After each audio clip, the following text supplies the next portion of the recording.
এখন তাদের দেওয়া ন্যারেটিভ আপনি ওখানে বসে দিচ্ছেন, পিন্ডি নয়, দিল্লি নয়। আপনি বাংলাদেশের জন্য আদৌ কি করেছেন? আপনি করেছেনটা কি?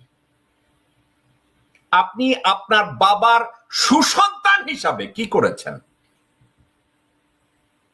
বিএনপি তো আপনার নিয়ন্ত্রণে নাই, বিএনপি কেউ আপনার কথা শুনে না।